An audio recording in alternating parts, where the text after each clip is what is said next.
Hello humans, it's just Martine and it's time for a 24 in 48 hour readathon.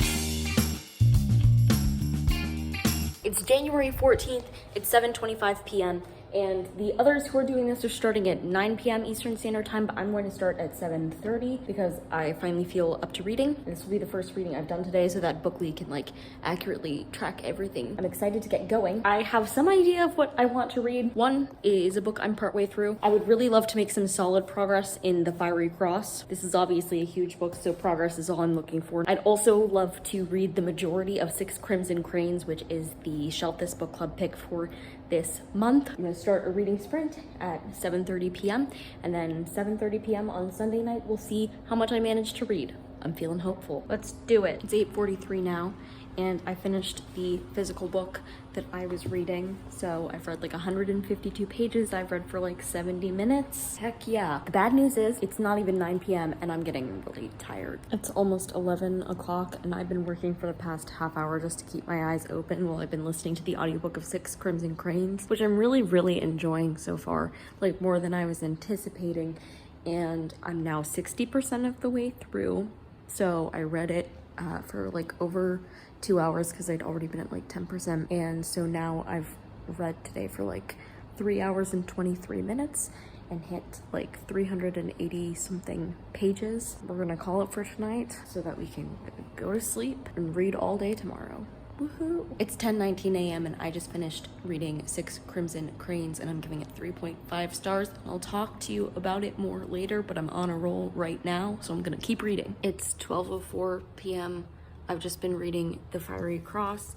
I read like 137 pages of it, and now I've officially read for 7 hours between last night and this morning. That's good. And now it's time to get some lunch. It's 12:53 and I listened to some more of The Fiery Cross while I got lunch, and now I'm on page 660. So we're officially this much of the way through. Not yet halfway, but approaching halfway, which is exciting.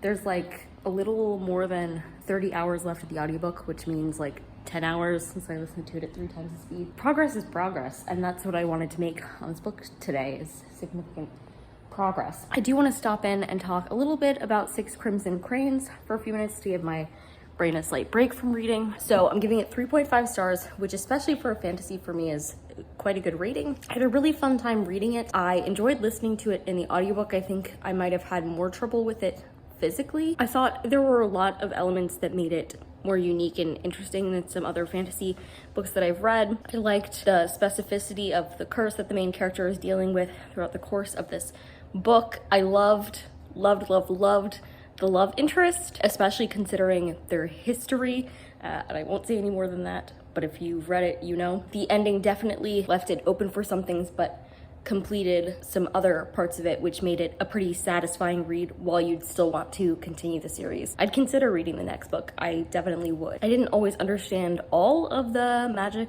in this world. That's okay. But overall, the story was very easy for me to follow, which is not always the case with fantasy. And I found it engaging, which I also don't always find to be the case with me in fantasy. I'm excited to hear what everybody has to say about it during the live show for this. That's my review. Some readathon days don't go as planned. Sometimes you end up taking a like 40-minute break from reading to emergency audition for a play because the production staff is worried that not enough people will audition. But I'm back now and I'm gonna read. It's almost 4 p.m. What was the update I was going to give you?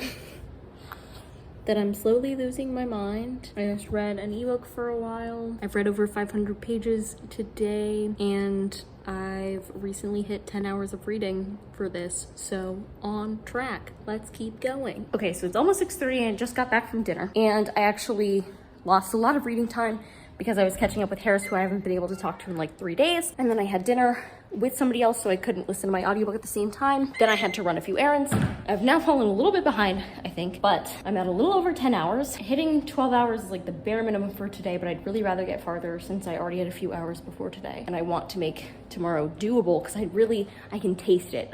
This time I could do it. So I'm gonna get back to reading. It's 8:11 p.m. I'm on page 815, working my way through this chunker. I'm at like 57% or something. I just hit 12 hours. Halfway to the 24. I really think we could do it. Ah! I'm going to take a little bit of a break and then I'm gonna get back to reading. It's almost midnight. I've made significant progress on this book today. I've read just this book today for like 7 hours and I've officially hit like 14 and a half-ish hours of reading for this, so that's great. I didn't hit 1,000 pages today because even though I'm listening to this as I'm reading it at 3 times the speed, that's only giving me like 76 pages an hour. Slower than my normal reading speed, but still a great reading day, obviously. Only 9.5 hours that I need left. So I'm gonna read a bit as I fall asleep, and then hopefully tomorrow before, what was it, like 8? I can do it.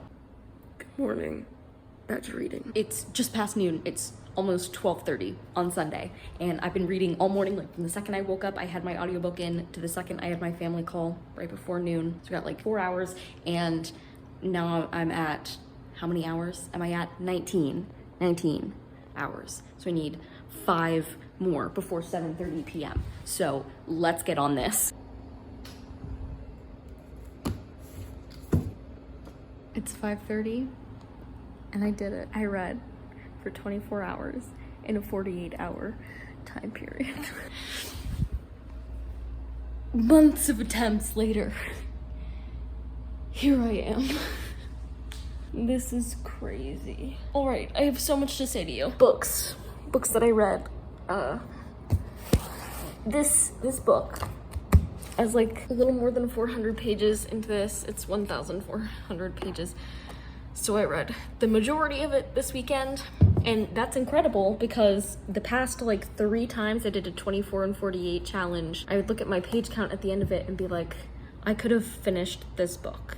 This book in particular, I could have finished because it just took me so many months to get to it, and then I read most of it this weekend. That's crazy, and I'm so pleased and happy about it, and it was a really good time. Very much a like middle book for this series. Like I think it's set up for a lot of things. There were still lots of interesting things that happened, but it's definitely more setting up for things to come in the future. I also started, what is it called, like Under the Whispering Door by TJ Klune, and I'm really loving that so far. I was also reading a superhero book, and my biggest help this weekend was listening to audiobooks while doing the like color by number pixel pictures on your phone. I did that for I would say the vast majority of the time that I was reading. I was doing that while listening to an audiobook. Time just passed so well that way, and I have trouble occupying myself while listening to an audiobook, so the fact that I got through most of this, like I would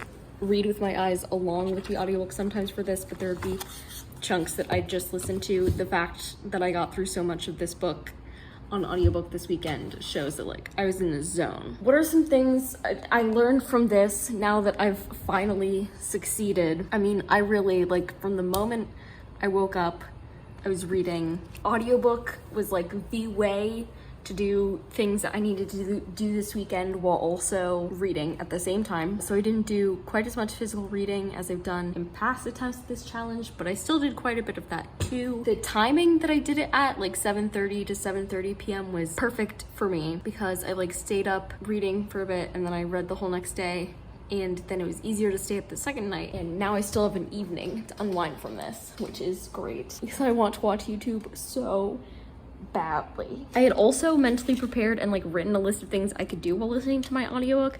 I didn't do most of them that involved like actually getting stuff done because I remembered in high school loving the like pixel coloring thing, and I haven't done it in so long, and so I downloaded an app to do that, and then that was like the majority of what it did. I also had like no obligations this weekend. Out of my meals, most of them I didn't eat with anybody else, so I would still be listening to my audiobook while doing that. All in all, I was just an absolute hermit, but it's fine because I finally accomplished this, and I never have to accomplish it again in order to say that I've accomplished this. I can still enjoy future 24 and 48 hour readathons without fully like striving for this moment right here. I'm so proud of myself. A good start to the new year. My first 24 and 48 of the year, actually. I get 24 and 48. That's exciting. I'm losing my mind. I've been reading a lot this weekend. Okay, I'm going to end this here. If you like this video, go ahead and give it a big thumbs up and comment down below. What are your tips for maximizing your reading time in a day? And subscribe for more reading, writing, and college lifestyle content. And until next time, bye humans, bye!